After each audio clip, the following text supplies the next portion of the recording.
नमस्कार, मैं सुनीता कथा मंथन में आप सबका स्वागत करती हूँ। कथा मंथन में आज सुनिए स्वर्णलता का 28वां अध्याय। स्वर्णलता से संबंधित आपको सारे उपन्यास स्वर्णलता के सारे पार्ट्स आपको प्लेलिस्ट में मिल जाएंगे, जिसका लिंक मैं आपको डिस्क्रिप्शन बॉक्स में दे दूंगी तथा आई बटन में भी रहेगा। तो चलिए शुरू करते हैं स्वर्णलता का 28वां अध्याय। बहुत दिनों के बाद स्वर्ण मामा ससुर के यहाँ घूमने गई। बड़े बेटे भानु ने अभी अभी एक गाड़ी खरीदी है। बड़ी बहू ने कहा है, अपने बेटे को आ जाने दे माँ, उसके बाद जाइएगा। स्वर्ण फिर भी किराए की बग्घी से ही गई। कहा, वहाँ तो बराबर किराए की गाड़ी से ही जाती रही हूँ बहू, रहने दो जोड़ी गाड़ी। वह बहू भी बुदबुदा कर बोली, आदर जतन लेना न चाहे तो कौन दे। स्वर्ण ने सुना नहीं, गाड़ी पर जा बैठी। श्यामा सुंदरी ने आदर से अपनाया। आओ बिटिया आओ, उम्र उनकी भी कुछ कम नहीं है। मुक्त केशी से छोटी तो है, पर उनके बड़े भाई की पत्नी है, फिर भी खासी मजबूत है। अभी भी स्वयं पका चुका कर खाती है, पैदल ही गंगा नहाने जाती है। स्वर्ण ने बहुत दिनों से नहीं देखा था, देखकर ताज्जुब हुआ। प्रणाम करके पैरों की धूल ली, शायद दो मतलब से। श्यामा सुंदरी ने खोद खोद कर कुशल क्षेम पूछी। बच्चे सब कैसे हैं? चंपा, पारुल, चंद सब ठीक तो हैं? वही तुम्हारी सास के कामकाज के समय सबसे भेंट हुई थी। यह वह उत्तर देते देते स्वर्ण एकाएक बोल उठी, जेठ जी घर में हैं? कौन? जग्गू? श्यामा सुंदरी ने मुंह बिचकाकर कहा, होगा नहीं तो जाएगा कहाँ, अब तो आठों पहर घर में ही है। मेरे कान का सिर खाने के लिए घर में एक छापा खाना खोले बैठा है। इस खबर से स्वर्णलता अवाक नहीं हुई। यह खबर जानती थी मानो।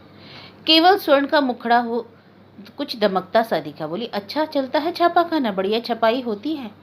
कह नहीं सकती बिटिया, श्यामा सुंदरी ने लापरवाही से कहा।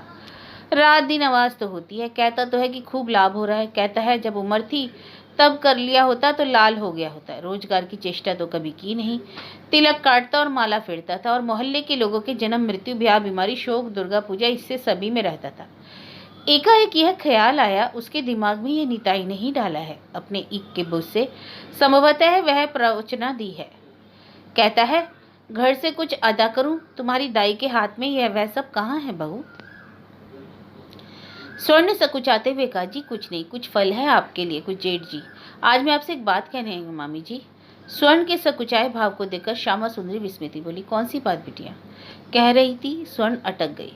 श्यामा सुंदरी और भी अवाक हुई। स्वर्णलता की ऐसी कुंठित मूर्ति, वह तो सदा सप्रतिभ रहती है, और कुंठा में कैसा तो प्रार्थी का भाव। ऐसा भाव तो रुपये उधार लेने में देखा जाता है, पर स्वर्णलता के लिए वह आशंका तो नहीं उठती। तो श्यामा सुंदरी की प्रश्न भरी दृष्टि के सामने स्वर्ण जरा अप्रतिभ हंसी हंसी। उसके बाद आंचल के नीचे से जिल्द बंदी एक मोटी बही निकालकर बोल बैठी, जेठ जी ने छापा खाना खोला है, सुना था, इसलिए शौक हुआ आई मैं।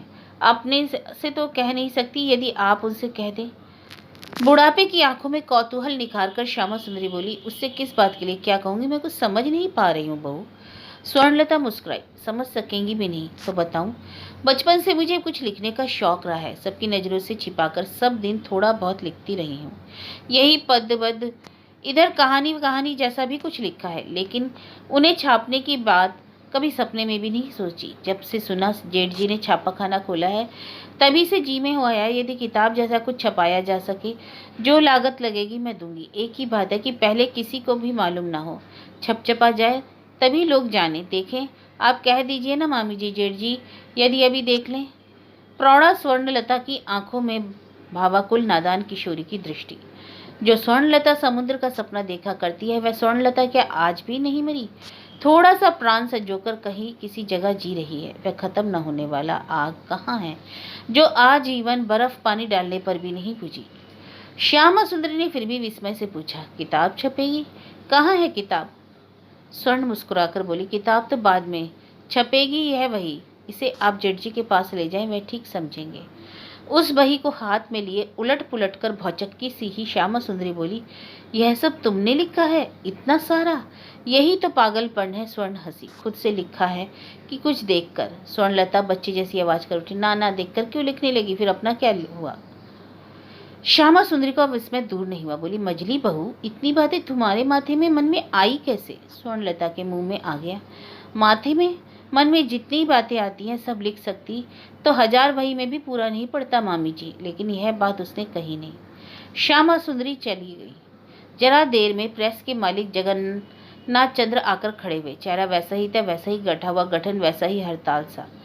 बदलने में सिर्फ कुछ बाल ही पके थे। पहनावे के पहले ही जैसा लाल कपड़ा, गले में रुद्राक्ष, कपाल पर रक्त चंदन का टीका।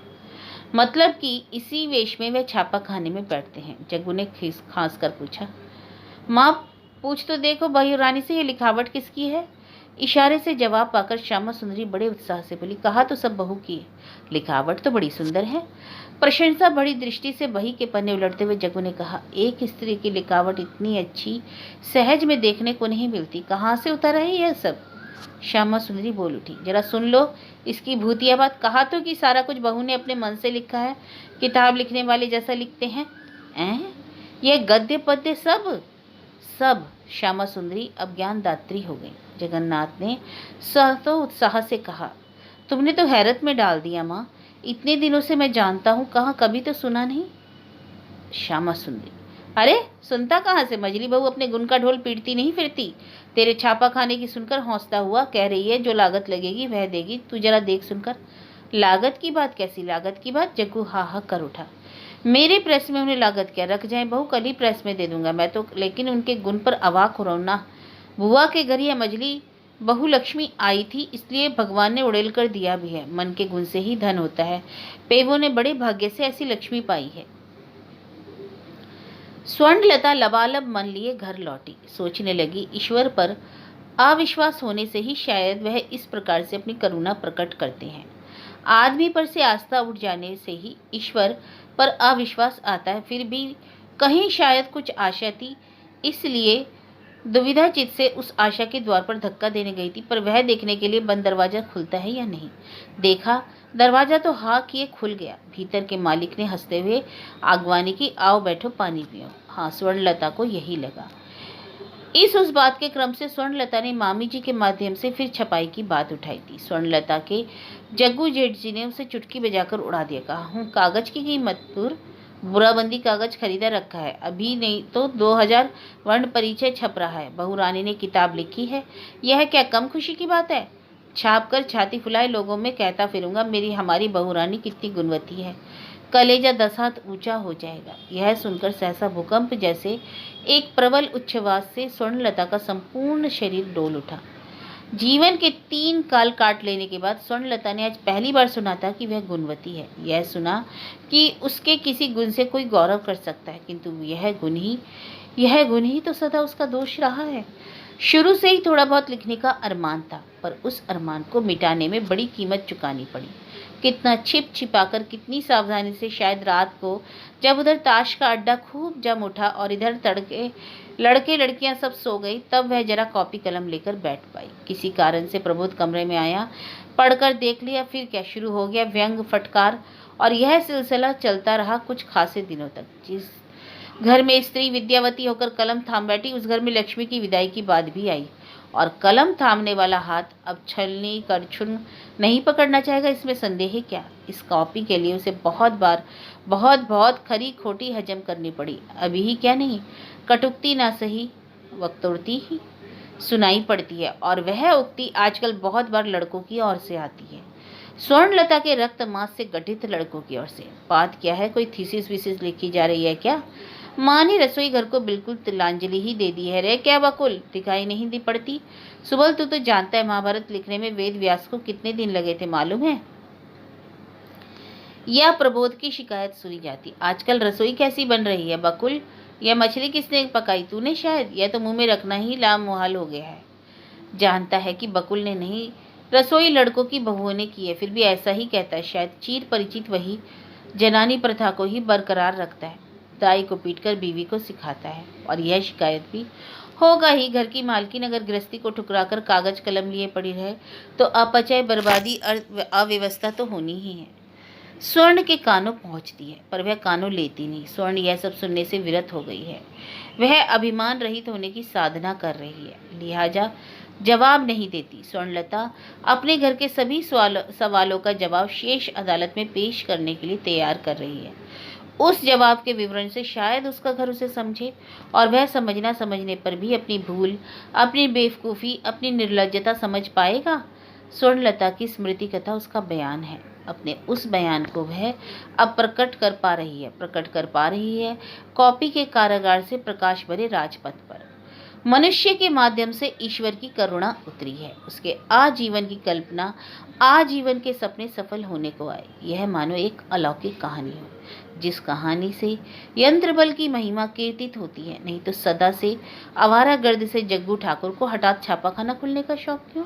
ईश्वर ने ही स्वर्णलता के लिए हठात बेहद सुंदर, बेहद उज्जवल जो है बात की। खुशी से झलमन प्रातः के उजाले से बदरंग हुए आते गुलाबी रंग का यह मकान सुनहला उठा।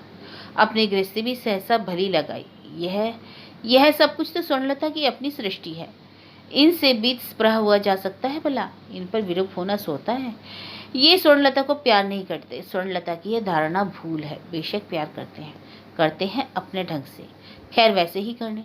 स्वर्णलता भी उन्हें समझने की चेष्टा करेगी। हो सकता है जीवन के अंतिम छोर पर आकर वह जीवन का अर्थ खोज पाए और उसी में खोज पाएगी जीवन की पूर्णता। आशा का क्षितिज क्रमशः नए सूर्योदय की प्रतीक्षा में उद्भासित होने लगा। केवल यही बयान क्यों? स्वर्णलता ने और भी तो कुछ लिखा है। जो शिल्प है, सृष्टि है, जहाँ स्वर्णलता ही है, जहाँ कोई ऊपर वाला नहीं, जहाँ स्वर्णलता के अस्तित्व का सम्मान रहेगा, जहाँ वह स्वयं विधाता है। आह, इस कल्पना में कैसी अनोखी मादकता है। यह जैसे किसी किशोरी के प्रेम की पहली अनुभूति हो। प्रतिक्षण मन में एक मोह माया सुर गूंजने लगा। वह सुर रात की तंद्रा में भी आने जाने लगा। रोज नई किताब लिखी जा रही है, रोज रोज छपकर निकल रही है। स्वर्णलता की महिमा देखकर सब अवाक हो रहे हैं और सोच रहे हैं, अरे ताज्जुब है, अब तक कैसा बचपना करती आई है स्वर्ण। वह इस तुच्छ गृहस्थी की वितरूपा और प्रसन्नता से अपने मुख लिए खोजती रही, लाभ और हानि क्या लेखा लगाती रही। किंतु स्वर्णलता कोई अपनी मुट्ठी में ही राजा का ऐश्वर्य। स्वर्णलता के पीले पचफोरन की गृहस्थी को जो चाहे ले ना ले, लेकिन बल्कि उसे रिहाई दे। स्वर्णलता के लिए एक अनिर्वचनीय माधुर्य लोक रहे। कैसा आनंद, सुख का कैसा अनास्वादित स्वाद। स्वर्ण की जीवन पोथी का यह अध्याय मनो ज्योति की बातों से ही लिखा है। वह रसोई में जाकर बोली, बड़ी बहू बताओ तो बिटिया, कौन सी तरकारी कूटनी है? सास के उस प्रकाश दीप्त मुखड़े की ओर देखकर बड़ी बहू अवाक, लेकिन अपना अचरज उसने प्रकट नहीं किया। नर्म गले से ही बोली, मैं क्या बताऊं, आपकी जो इच्छा। वाह, ऐसा क्या तुम रसोई करोगी? तुम्हारे मन मुताबिक रसोई ही तो अच्छी होगी। कहकर स्वर्ण ने हंसियां अपनी ओर खींचा। या कभी यह भी कहती, तुम लोग तो रोज ही खटखट कर परेशान हो रही है, वो मेरी आदत खराब हो रही है। क्या पकाना है कहो, मैं रसोई करूँ। बहुएं कहती, आपकी सेहत अच्छी नहीं है। स्वर्ण मीठी हंसी हंसती है। खराब क्या है, खाती पीती हूँ, घूमती फिरती हूँ। अरे तुम्हारी सास चालाक है समझी, काम के वक्त तबीयत खराब है। बहुएं अवाक। जब से बहुएं आई हैं, सास की ऐसी मधुर मूर्ति उन्होंने कभी नहीं देखी। सोचती बात क्या है। स्वर्ण उनकी वह हैरानी ताड़ नहीं पाती। वह एक दूसरे ही दुनिया से सजे हुए प्रकाश के कण मुट्ठी मुट्ठी बिखेरा करती है। भानु मछली के साथ चने की दाल पसंद करता है, आज वही बने। कानू को मोचे का घंटो बहुत पसंद है, बड़े के साथ, बहुत दिनों से बना नहीं। थोड़ी सी दाल तो भीग न दे दो बहू। अजियो, आज मोचा ले आना। बाजार करने की जिम्मेदारी प्रबोध की है। इस भारी कर्म भार को उसने अपने आप ही उठाया है।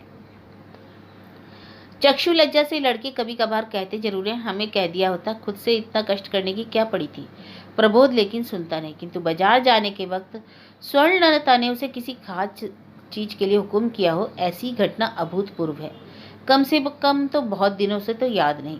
संभवतः बच्चे जब छोटे थे तब उनके लिए बिस्कुट या लॉजेंस, बार्ली या मेलिन्स फूड के लिए बाजार जाते समय कहा।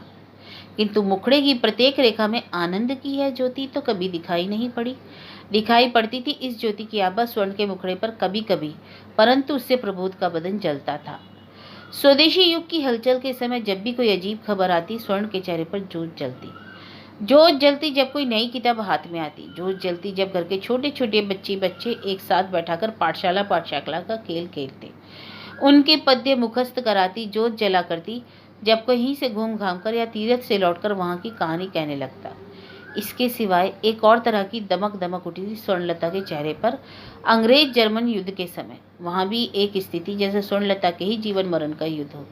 देश के राजा अंग्रेज, परंतु स्वर्णलता चाहती कि जर्मन जीते। उसी के लिए तर्क जोश, गुस्सा।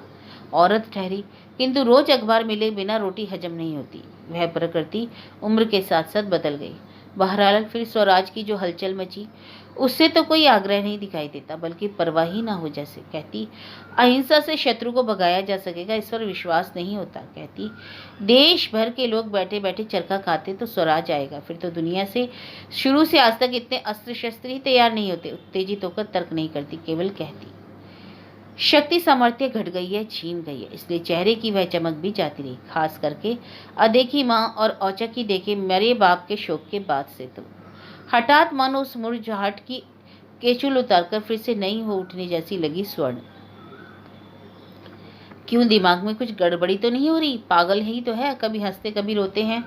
खैर, अभी जब वह हंस रही है तो उसी से कृतार्थ होना ठीक है। प्रबोध कृतार्थ ही हुआ, विचलित स्वर में बोला, मोचा? अजी, मोचा लाने का मतलब हुआ तुम्हारी परेशानी बहुए क्या ठीक ठीक से कुट काट सकेंगी? स्वर्ण बोली, सुन लो, अरे सब तो कर रही हूँ, हार किस में रही है वे? लेकिन मेरे जी में आया, आखिर तो पकाना चुकाना भूल जाऊं। कृतार्थ प्रबोध सोचते हुए बाजार को लपका। आह, ऐसा दिन क्या सदा नहीं रहता? यही तो जिंदगी चाहिए। घर नहीं फरमाइश करेगी, यह लाओ वह लाओ, मालिक वह फरमाइशी चीज लाकर 7 बार घुमा फिरा कर दिखलाएगा, वाह वाह करेगा।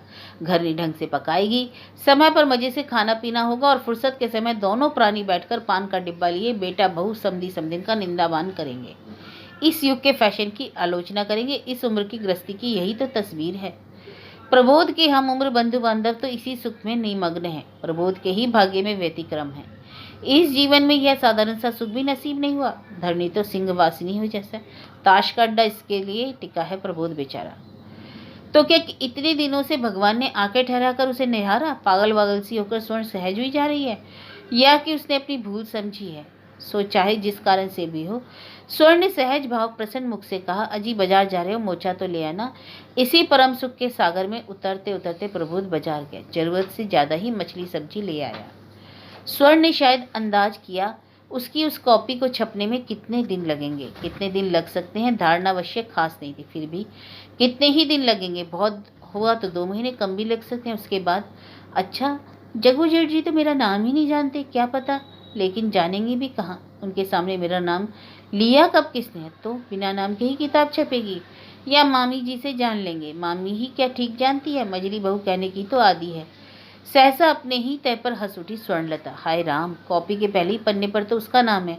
जग्गू जेठ जी ने जिस लिखावट की प्रशंसा की, उसी लिखावट को और सवार कर अपना नाम नहीं लिखा है उसने। बड़े जतन, बड़े हौसले से कलम को पकड़कर स्वर्णलता ने लिख रखा था, श्रीमती स्वर्णलता देवी। वह लिखावट नजर में नहीं आएगी? नहीं नजर आई। पहाड़ा याद करने जैसा, बार बार इस बात को मन दोहराती रही है, वह नजर नहीं आएगी। किताब पर लिखा रहेगा, श्रीमती स्वर्णलता देवी। स्वर्णलता की माँ यह जानकर नहीं गई। इतनी खुशी में भी विषण विषाद के सुर ने एक अस्पष्ट मूर्छता से आच्छन्न कर दिया। माँ के जीते जी वह परम आश्चर्य की घटना घटी होती तो माँ के पुस्तक की प्रति पार्सल से भेज देती, इस घर के किसी के मार्फत नहीं, मामी से कहकर जग्गू ठाकुर से ही भिजवाती। पार्सल पाकर माँ पहले अचकचा जाती, सोचती यह क्या है, उसके बाद खोलकर देखती कि किताब की लेखिका है श्रीमती स्वर्णलता देवी।